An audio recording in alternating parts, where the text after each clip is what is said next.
Hello and welcome to the Tough Girl podcast, which is all about motivating and inspiring you. I'm your host, Sarah Williams. Today, I'm delighted we're going to be speaking with Jenny Tough. Jenny has travelled to 6 continents solo. She's cycled around Europe, paddled through the South American jungle, ran marathons on 4 continents, hiked throughout Asia, trekked in Patagonia, dived with sharks, surfed in the North Sea, and competed in numerous adventure races and lived in 5 countries. Jenny believes that everyone has the spirit of an explorer within them. And during this podcast, we're going to be learning more about Jenny and the different adventures that she's undertaken.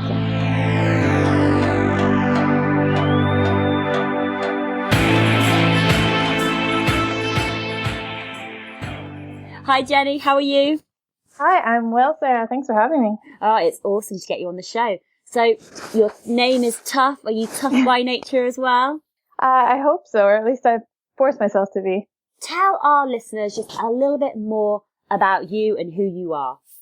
Okay, so I think I would best describe myself as an adventure traveler. My 2 passions in life are really global travel as well as endurance sports. And over the last 7 or 8 years, I've really explored the cross connection of those 2 things. So doing adventure challenges in different places in the world that I've never been before. So I started with cycling and taking from cycle touring to running across countries and paddling and skiing and lots of different challenges, just really about traveling the world and getting outside and challenging my body. Oh, do you know what? I love it. And I was on your website earlier and there's this great quote that you have by T.S. Eliot. Only those who risk going too far can possibly find out how far they can go. And yeah, it's a good one. It's a brilliant one. And let's go back to when you were younger, growing up. Where did you grow up? What was life like for you? So I grew up in a city called Calgary, which is really close to the Rocky Mountains in Canada. So I was really lucky in having that playground nearby of the Rockies.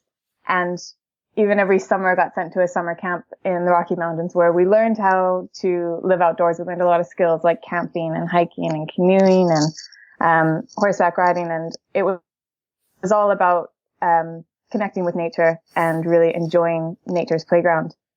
So I was really lucky in that sense. And the other big break that I actually had from the Rockies was my dad's really into sailing. And when I was 10 years old, we moved on to our family sailboat and we sailed down to the Caribbean and we lived on the boat for a year and a half, traveling around, being part of my dad's really big adventure. So I think I didn't really realize at the time how much that was planting the seed and really changing the course of my life to be really involved in adventure and travel. God, what an amazing experience that must have been. I suppose the thing that comes to mind for me is just having that freedom at such a young age, like living on a sailboat, traveling around to the Caribbean. What I suppose you don't really know any different, but what was it like back then? Yeah, I mean, you're so right. You don't know any different. I just thought that was a completely normal thing to do. So we had to be homeschooled because it was a year and a half. So obviously my sister and I still needed to be educated, and really props to my mom that she was able to cope with educating us. So we did a few hours of schoolwork every day. And then every day would be different. Sometimes we'd be on the move. So the boat would be at sea. So we'd just be, sailing and you're just reading and hanging out. It's your house. It's just a very different kind of house. Other days we'd be in a new country and we'd be exploring. And my parents were really good at, when we were in poorer countries and third world countries, really showing us that part and helping us to appreciate how lucky we are to be Canadian and to have all the things that we do have and have that freedom, that a lot of girls certainly don't have in the world. And my parents were really good at letting us see that. And we do a lot of snorkeling, of course, going to the beach and just being outside. A boat is a really small version of a house. So you're in a very cramped 37-foot amount of space with your sister. So, it was really, really about exploring the world around us and getting in the water all the time. And yeah, it was just an amazing experience. Oh, do you know, it just sounds amazing. But I mean, what happened next? I mean, I'm assuming that you didn't, that journey couldn't have carried on, that you did end up going back to normality or moving back to land. When did that happen for you? We did. So when I was 12, we moved back to Calgary, got a new house. My mom had only taken a leave of absence, so she had to go back to her job, and my dad started with a new company. And then I started high school, and we just went back to being completely normal Canadians again for a little while. And I grew up the rest of the last few years in Calgary. Did you ever feel different in, I suppose, that even by the age of 12, you'd already had so many more life experiences from visiting all these different countries, from living on a boat, from being homeschooled, to the other girls in your class? It's actually making me think of Mean Girls. Yeah, definitely. Yeah, it was a little bit like that. I think there was one year where I was just known as the boat girl, and that was just the weird thing about me. Yeah, and I guess I never really thought about it, that at that age I'd seen far more of the world than most other kids, most other adults, to be fair, in a place like Canada. So, and I think I was just really grateful for the experience, and often reflected on the differences that I saw, and seeing girls my age who didn't have to spend 8 hours a day in this horrible school that I didn't really enjoy going to every time, and try to remind myself that this was such a privilege, that my life is so much better than so many other girls. Yeah. So where did it all start for you then? I mean, obviously being on the boat, absolutely amazing, having these experiences at a young age. But when was it that you started to go on your own micro adventures, or start to do these different endurance challenges that you mentioned previously? So as soon as I was 18, instead of going straight to university, I decided to take some time to travel, which is a bit less common for North American kids. I think a lot of European kids do the gap year, but it's not as big for us.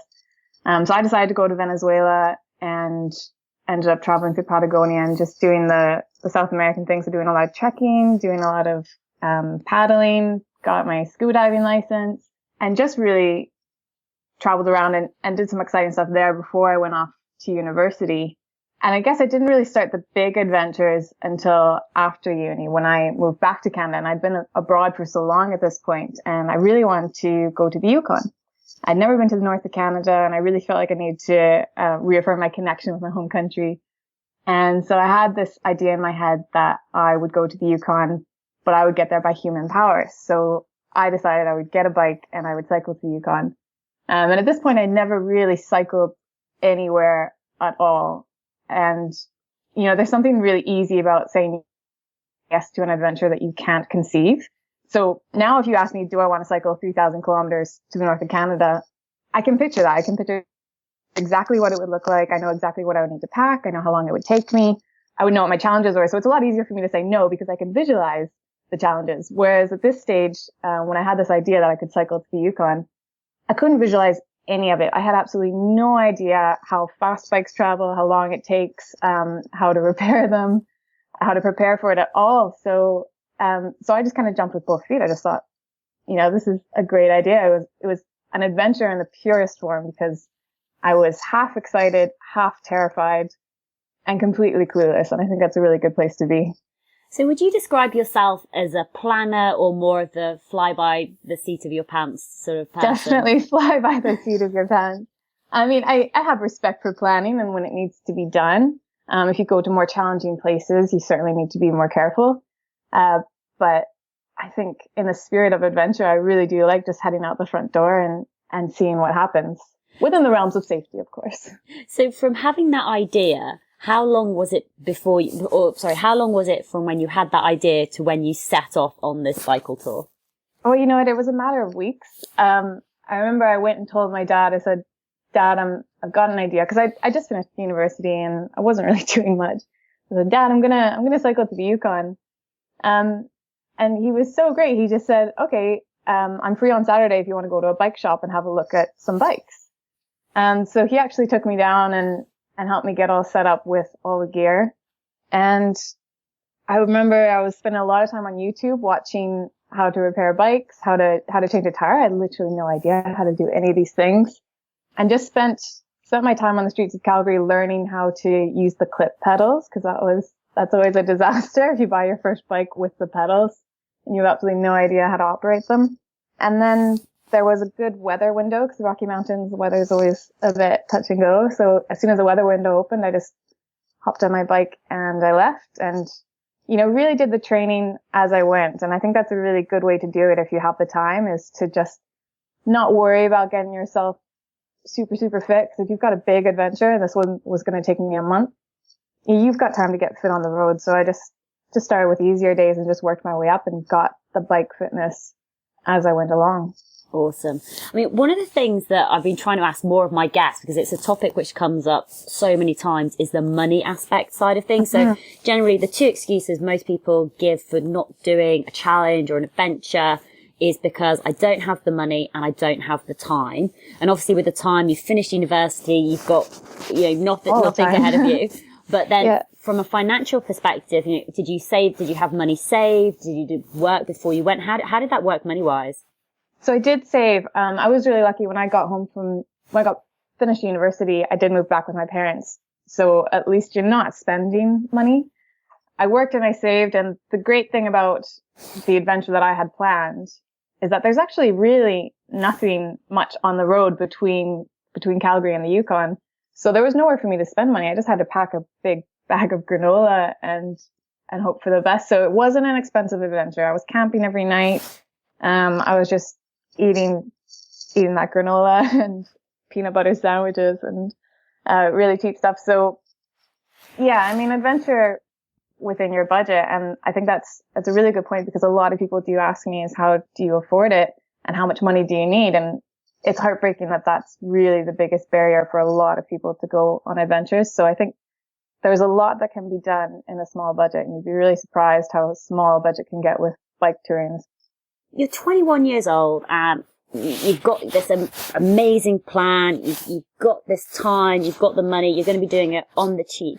Were there any fears that you had before you set off, or anything that you were scared about before you went away on this trip? I don't remember being particularly concerned. I probably should have been. And again, it came from me not understanding how big this undertaking really was. But before I left, I was out with some of my friends that I'd grown up with. And of course I had to tell them, guys, I went and bought a bike and I'm about to go to the Yukon. And I was really surprised and really disappointed that they just faced me and they said, this is a really bad idea, Jenny. This is a really dangerous idea. The highway is not a good place for a solo woman to go. There's lots of bears. You don't know how to ride a bike. And they asked me not to go. And it really broke my heart. And I remember going home that night and saying to my dad, my friends have told me this is a bad idea. Do you agree? And he said, absolutely not. People are always going to tell you that your ideas are dangerous and that there are risks. And that's a part of going on an adventure. So, he encouraged me not to listen to them. And I really appreciated that, because then it really wore on my mind throughout the rest of the trip. Everything that went wrong, I thought, oh goodness, my friends were right. I really can't do this. I guess I had more of their fears. And the people that I would meet on the way, people every day are telling you this is really dangerous. Get in the car. We'll give you a ride wherever you're going. So yeah, if you let other people expose their fears to you and you let that in, that can start to affect you. It's just so sad, isn't it? Because your friends are meant to be the people who support you, who encourage you. And sometimes, just hearing that actually it wore on your mind every time something did happen, these small little mental knocks, and you've almost got to be so strong to push against your friends who are telling you it's dangerous, other people who are telling you it's dangerous and don't want you to do it. Because I know it's happened to me actually, and I don't think you realize like how much it takes out of you when you are looking for support from people and encouragement from people and you just don't get it. And when it's something that you really, really want to do, you just got to go for it. But it's almost heartbreaking actually when the people closest to you aren't offering you that support. It really is. And I made a rule to always, if someone tells me their adventure plans, no matter what I actually think of them, just say, that sounds really great. How can I help you? Yeah. And I did get challenged on that recently. I remember an 18-year-old was telling me his adventure plans and asking me for planning help. And my first reaction was, oh my goodness, he's way over his head. He wanted to cycle to Russia, and I have cycled in Russia, and I thought, oh no, he's really going to struggle. It's really hard. And then I just had to remind myself, remember when you were young and people talked to you this way. So I told him, that's really great. Bring a helmet. Yeah. I always think you want to be the encourager. In terms of setting off though, do you remember back to your first day and the start of the adventure and what you were feeling at that time? I remember feeling really surprised because I did really well on my first day. I cycled all the way to Banff, and I remember, and so that's just over 100-kilometer ride from where I lived. And having never rode that far in my life and just doing it on the first day and having a really good time and really enjoying myself. I just got to Banff and was really surprised. I was like, oh my goodness, am I really in Banff? Well, I made it all this way. And I called my mom, and she was a bit like, what happened? Because she was surprised that I'd actually done so well. So I remember just being really surprised that I could do it, it really only took me the first day to prove to myself that I could do it. Up until then, I'd been a lot of doubts, of not knowing much about the bike. So I was really surprised, and I was just really happy and really excited and just felt really free. I mean, my agenda over the next month from that point forward was just to keep the bike moving, just keep moving north. And so that's a very free calendar to look at. So what were some of the challenges that you faced while you were out on the road?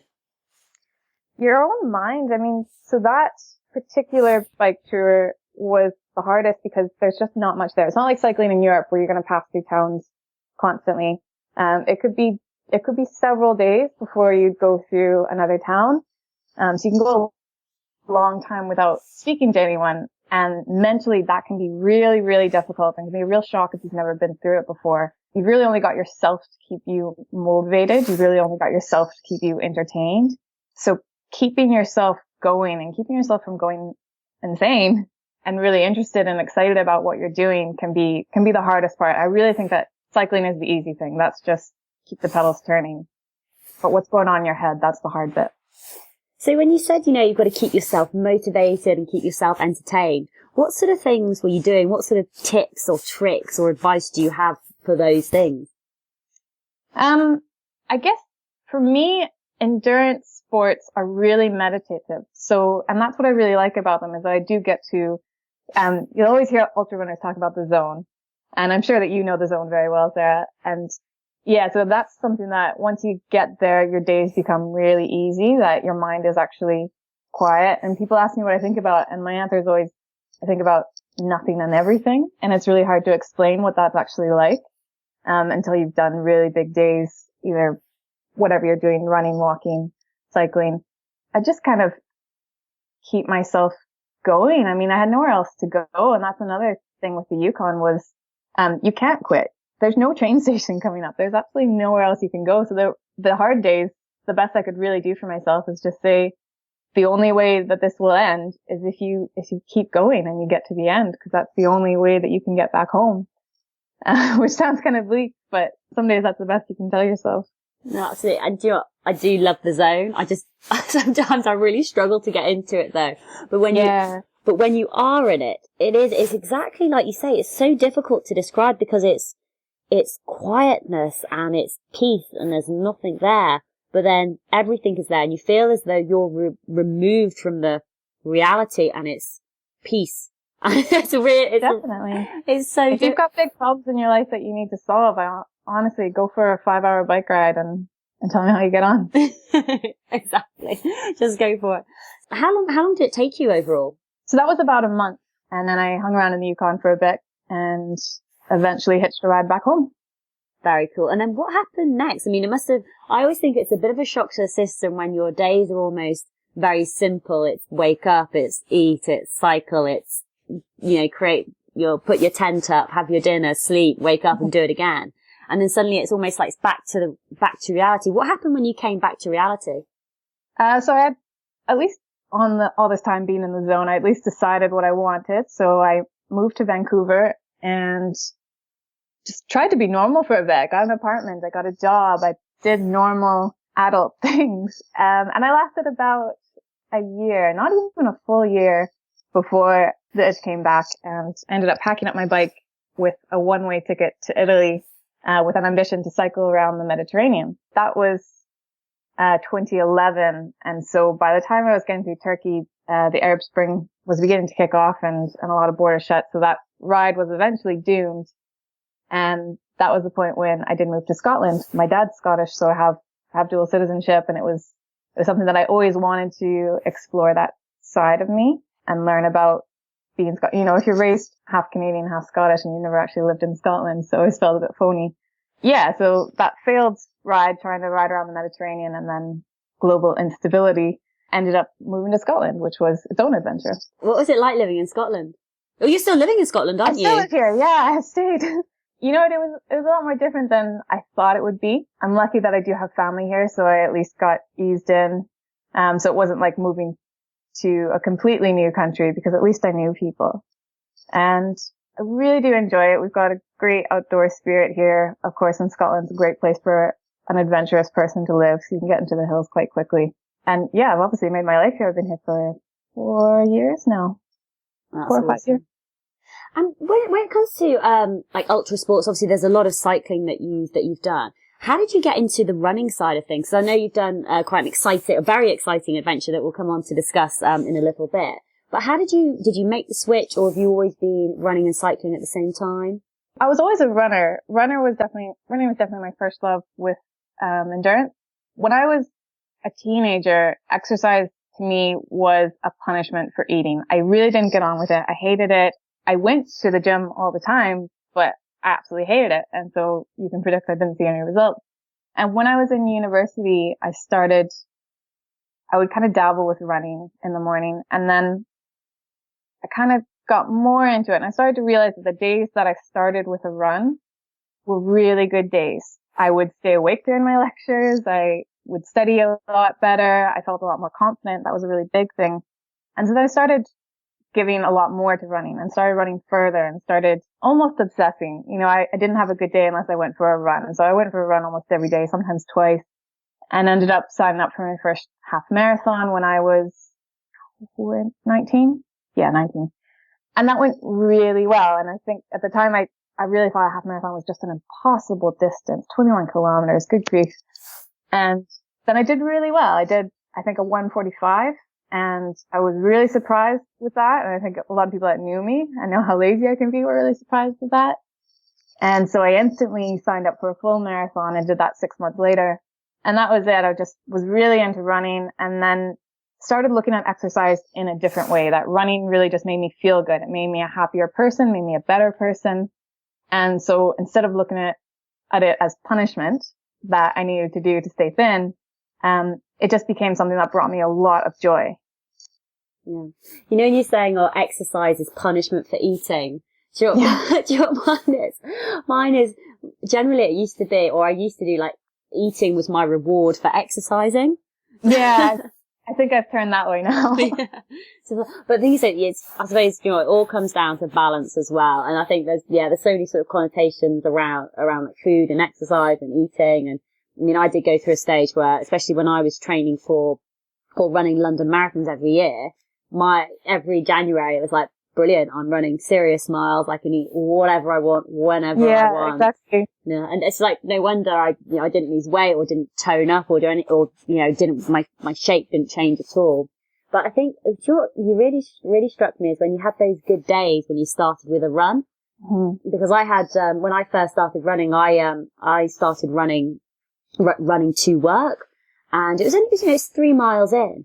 But I was just so productive. It was, I get in, work. Your creativity comes alive. It doesn't work for everyone. I know that not everyone wants to exercise in the morning, but it can really change your life.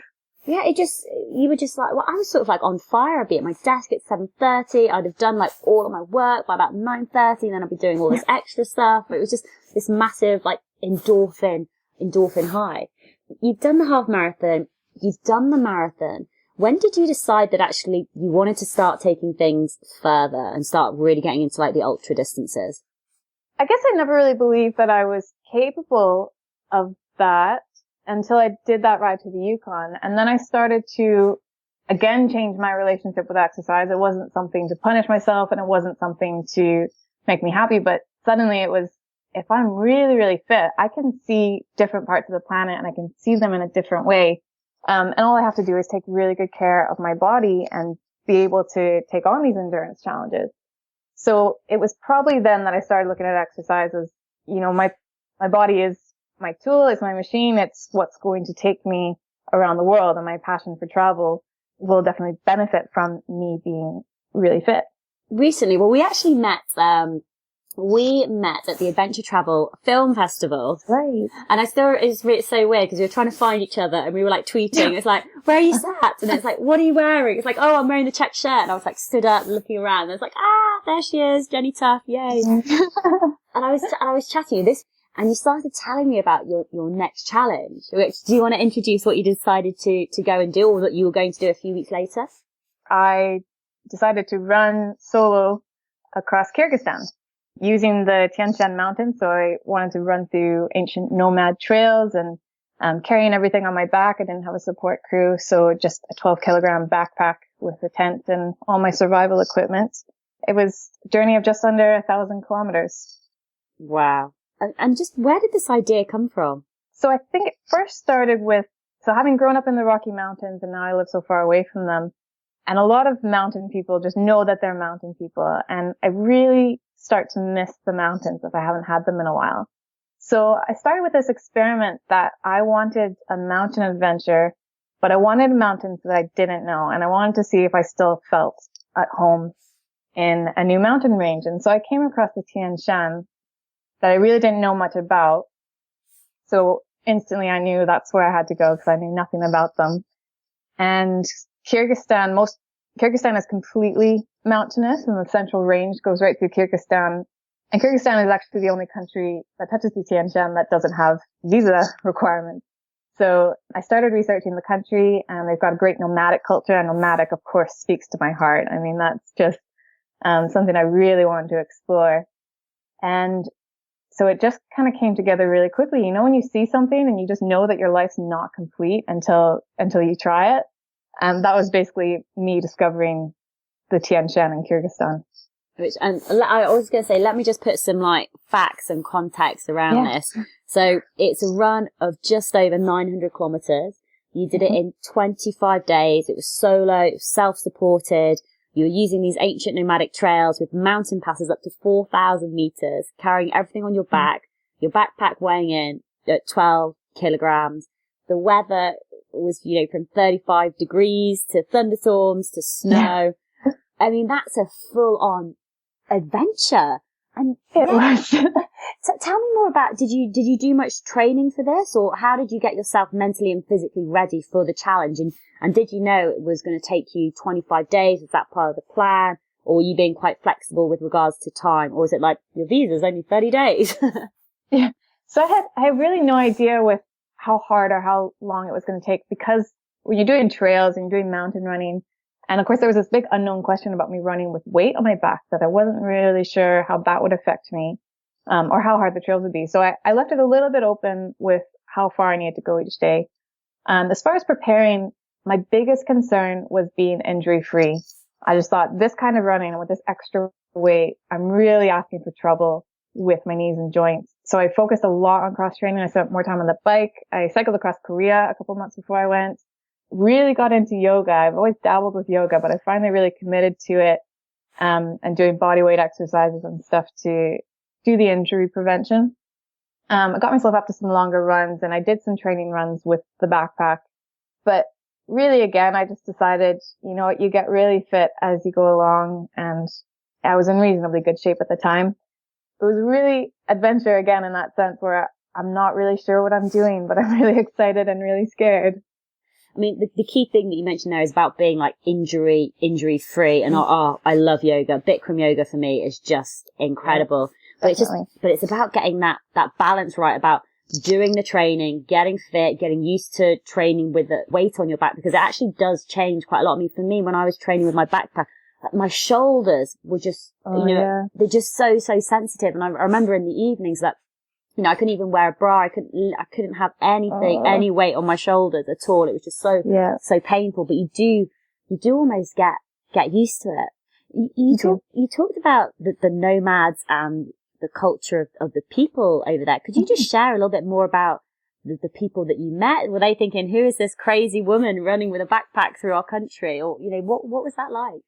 Yeah, people in Kyrgyzstan are really open and really excited to meet you, which can be almost really daunting because people are running up to you almost everywhere you go, and they don't let language be a barrier. So I studied a bit of Russian before I went, so I had some phrases, but my goodness, my Russian was terrible. And almost nobody spoke English, but that just nobody let that get in the way. They would still want to come over and talk to you. And first things they want to know are, why are you alone? How old are you? Why aren't you married? Why don't you have children? And it's really hard when you only have a couple of basic phrases in the language to explain to someone that, female value systems are different where I come from, and we're allowed to be independent. And I really value my independence, and it's exciting. Yeah, I was meeting people every day, and people were really concerned. People really wanted to help. And it was just really lovely. I felt really safe around the Kyrgyz people, which is quite key, especially when you're camping every night. You want to know that you're okay. And I always felt safe. Nomads would come up to me just to check on me and have a poke at my tent and see what this weird home was that I had, and just let me know that they were around, and they would offer me anything that I needed. And it was just so lovely. I was just always welcome. Oh, and I'm on your website, you've got some of the most stunning pictures I think I've ever seen of scenery. Like the lakes are they're that greeny. Oh, they're amazing. Yeah, it's like the greeny blue, and they're just so bright and so clear. So what's your website so people can go and check it out? It's jennytuff.com. Awesome. And there's this wonderful quote as well. Nothing is impossible as soon as a person starts thinking seriously about it, which is by Anton Hassan Tamasari, if I'm pronouncing it right. Yeah, I absolutely love that one. It's one that I have to remind myself of, because you get told no a lot. And I don't know if it's worse if you're a solo female opposed to a group or opposed to a guy, but almost every day, especially on this Kyrgyz adventure, I was told, this is really impossible. This is where the bus station is. That's where you need to go. You can't do this on foot. This is impossible. And so I would just have to remind myself that, of course, everyone thinks it's impossible, because no one had done this before. No one had ever run across Kyrgyzstan. No one had ever run across these trails unsupported and alone. So I decided not to be angry at people that were telling me it's impossible, and just remind myself that I'm here to show them that it is possible. For better or worse, I'm the first person to do this, and I just will have to believe in myself. Absolutely. And having belief in yourself is so important. So if you were to look back now and just almost take the time to reflect, what do you think you learned most about that experience? I think that was the one, and it's funny that adventures kind of give you the lesson that you need at the time that you need it in your life, I think. And I'm 28 now, and I think the lesson that I really needed to learn on that trip, and the one that I really did learn, was that it's nobody else's job to believe in your dreams, that you have to believe in them, and you might be the only one. But you have to do it, and you have to make it happen. Because it was mentally difficult every day being told, no, you can't go this way. No, you shouldn't do this. No, this is impossible. And just having that personal courage to say no back to them, say, no, actually, I am going this way. This is possible. I can do this. Where do you think that mental resilience and that personal courage comes from? That's a really great question. I think I do surround myself with people that do believe in me, and that really helps. My parents, throughout my entire life, have always been really supportive, and they really have that rule of just say yes to whatever your children's crazy dreams are. So having that support at home, and knowing that, at any point, if I had to call my mom and say, Mom, this is really hard, she is going to reply with, yes, it's hard, but you're going to keep doing it. And, in that point, you don't even have to call her, because you know that your mom's there saying, you can do this. My partner is really supportive, and all my friends also. And I would be getting messages every day. I had a GPS device that I could receive text messages on. So I was getting a lot of supportive messages. So even if I'm caught in a thunderstorm and some shepherd's telling me that I'm going the wrong way, that I need to go get the bus, I could look down at my little GPS and have all these messages saying, you're going to rock this. You're going to make it. Keep going. I love that. I love it. And I think sometimes people forget that actually the people you surround yourself with, or the 5 people you surround yourself with, is who you end up becoming like. So you've got to pick your friends very, very closely. Absolutely. Now, and even if you are a very mentally resilient person, you'd be really surprised how much of an effect it really does make. The people that you're closest to and the people that you give a lot of trust to, they absolutely are going to affect the way that you look at yourself and the way that you push yourself. Yeah. Definitely. Now, there's one other challenge that I really, really want to talk to you about, and you actually wrote a book about it, and it's your first book, Keeping the Sea to the Right, which is amazing. Yes. And do you just want to share the book and the journey and just a little bit more about that? 2015, I decided to cycle around the Baltic Sea. And again, in true Jenny Tough fashion, it was a really last minute, yeah, sure, it'll be fine, not well thought out plan that I decided to fly to Copenhagen and then keeping the sea on my right hand side, go all the way around the Baltic Sea. That's through 9 countries until I landed back in Copenhagen. And so it took me 5 weeks. Again, it was alone and unsupported. So I was often camping on the Baltic shoreline or sometimes staying in warm showers, Airbnb hosts in the big cities that dot the coastline. It was just a really enjoyable cycle tour. And I think the really big thing for me on that one, the thing that I really learned was that I've come really far. I'm actually quite capable. And I was thinking a lot back to my first trip cycling to the Yukon and how often I would break down in tears because I just had no idea what I was doing. I was so frustrated. To this point that in 5 weeks, I cycled through 9 countries and covered a distance of nearly 4,000 kilometers. And I just had a really enjoyable time. I just really love being on my bike and I really love exploring this way. So yeah, I have really fond memories of that trip. So I did write the book in the end. And I don't think I ever went on the trip thinking I would write a book. What inspired me to do it was how many people I speak to and the questions that they ask me sometimes frustrate me. So I don't have the money at the time. I mean, that's fair. That's different. But a lot of people would say, oh, my husband doesn't cycle, so I could never do that. Or people would say, I wish I could do something like that, but I'm not young anymore. I'm not as fit as you are. Something like that. That I just don't think these barriers should lie in your way. And so I decided that I would share my story to help other women and a lot of solo adventurers realize that, you don't have to be a world-class athlete and you don't need a support crew. But if you have a bike or just want a bike, you can do it. Just plan it. Just do it. We can all do it. Absolutely. I completely agree. So on this 3,800 kilometer journey, circumnavigating the entire Baltic Sea coastline by bicycle, doing it solo, absolutely amazing. What was one of your highlights from that trip? Or what was there, any sort of funny stories or events that happened that stand out in your memory? The only part of it there were 2 things that really scared me about the adventure. One was the distance, just because I'm not really an athlete. And I was really concerned about making that kind of distance in the 5 weeks that I'd given myself. But the thing that really scared me was I was going to have to cycle through Russia. The reason why I was scared is, and my advice to anyone, if you're into something weird like cycle touring that you don't have any friends that do it, is the internet's great because there are forums everywhere and there are other people that are interested in what you're interested in. And through all of these forums, the only information I could find about cycling in Russia is that it's horrible. And I basically had this image in my head that as soon as I crossed that border, pavement would just crumble away from me and then someone would run me over and steal my bicycle because that's the impression that everyone had given me of Russia. And so I found a road cyclist in St. Petersburg forum because I was cycling to St. Petersburg and I was really excited that there was a forum for them. So I thought this is good. They obviously have cyclists. And I contacted them and said, this is my plan. I'm going to cycle around the coastline. So I'm going to go right through St. Petersburg and then down the other side to Estonia. What would be the best route? What are your favorite roads to cycle on? And it's not a very popular forum. So I only got 2 responses, but both of them said, take the train. So I wasn't exactly encouraged. And so I did really let the fear get to me when I was getting close to St. Petersburg. I'd been in Russia for 3 days at that point, had some really nice days cycling. But then as soon as I got close to St. Petersburg, obviously it's a massive city and the motorway got really scary. And I really let fear take over. And I'm really surprised looking back that it wasn't the worst motorway I'd ever been on in my life. But I just really started to think, I shouldn't be here. The cars are really going way too fast. There's over and underpasses. There's lots of merge lanes that I'm having to navigate with cars doing 100 miles an hour. And so I pull over into an old bus station, which unfortunately wasn't in use because I probably would have got on a bus if one had come. And so I pull over and I'm just trying to coach myself down off my ledge and trying to get myself to breathe because there's no way I'm getting out of this unless I cycle out of it.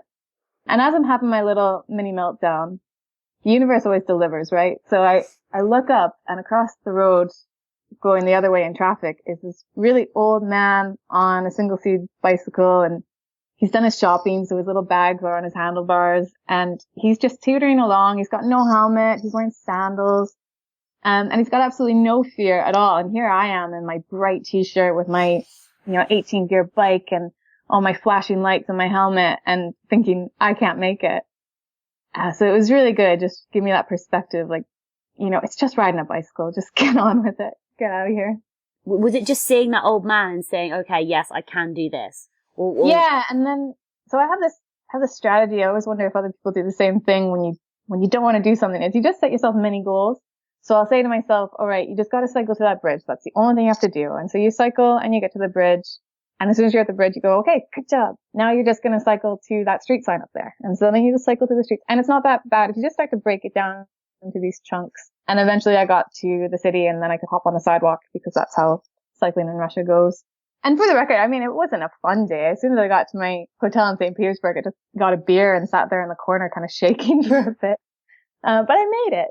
That breaking it down, into those small, manageable chunks. It doesn't matter how small it is. I mean, I remember on MDS, Marathon des Sables, at one point, I was breaking it down to a step. It's like, just take the next step. You can do it. Just one more step. Okay, good. And the next step. Good. But it's, even I remember trying to pack up all my food and I had all this food just lying on my bedroom floor.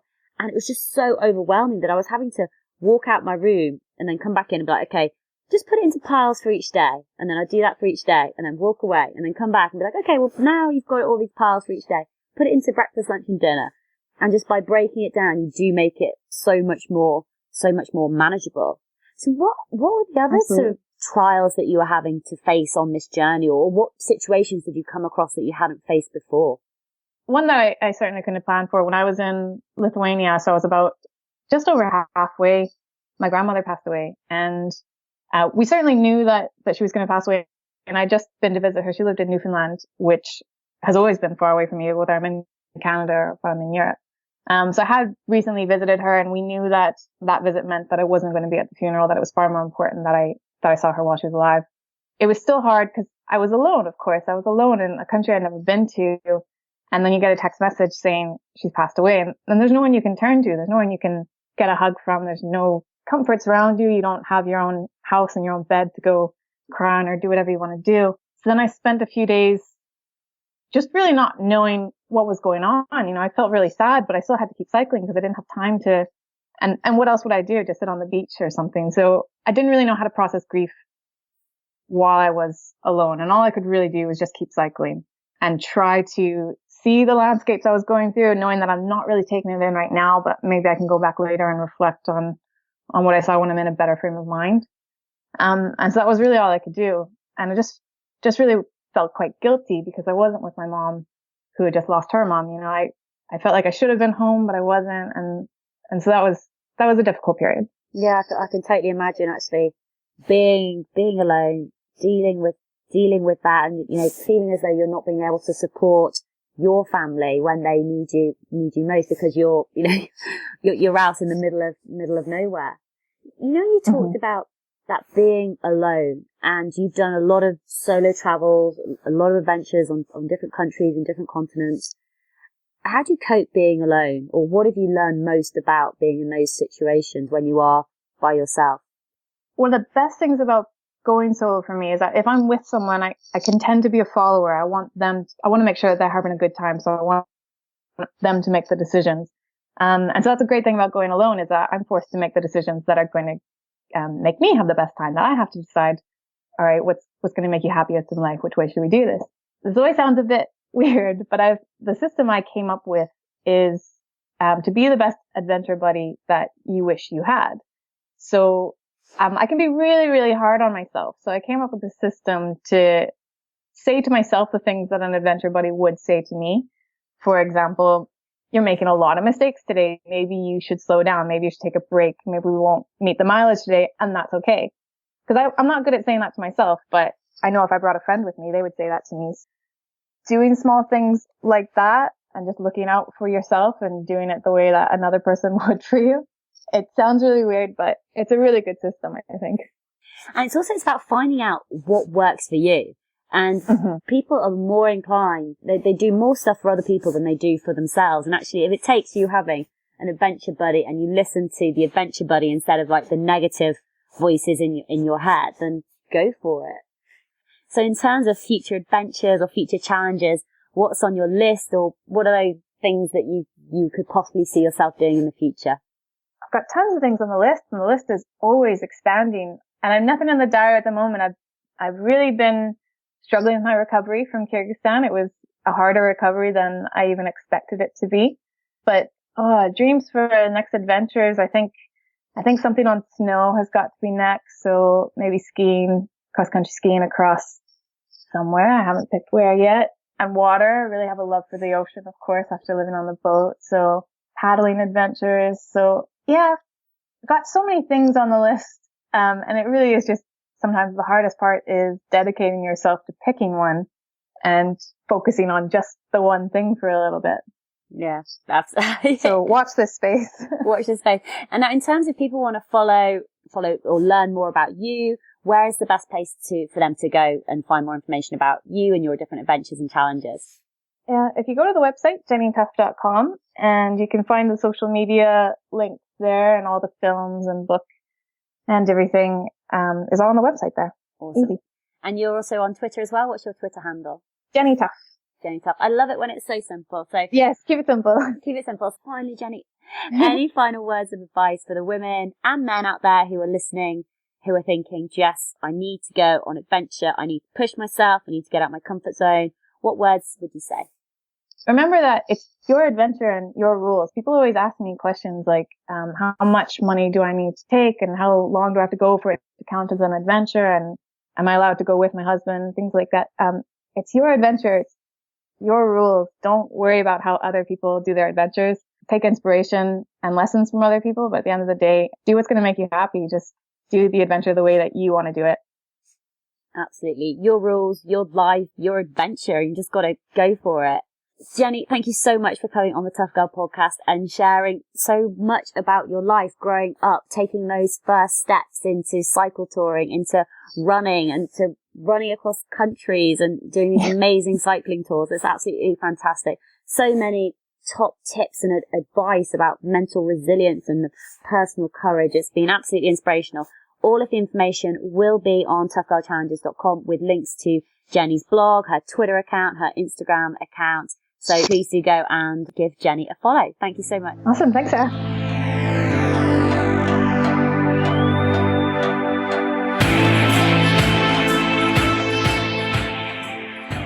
Hi tribe, how are we all doing? I hope we are having a fabulous February. I can't believe that we are actually in February already. I just have no idea where the time is going by. The weeks are just flying by.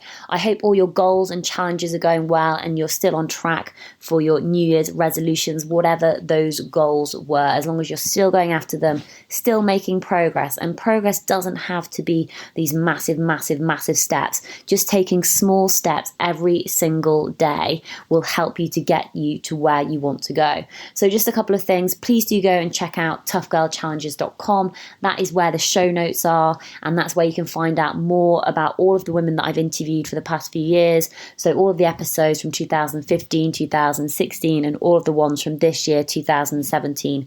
There is a blog there with detailed show notes. There's links to the author's books. There's links to their social media accounts. There's links to their websites, to their blogs, and it just gives you more of a breakdown about what we talk about in each episode. So lots and lots of information. So please do go and check it out, toughgirlchallenges.com.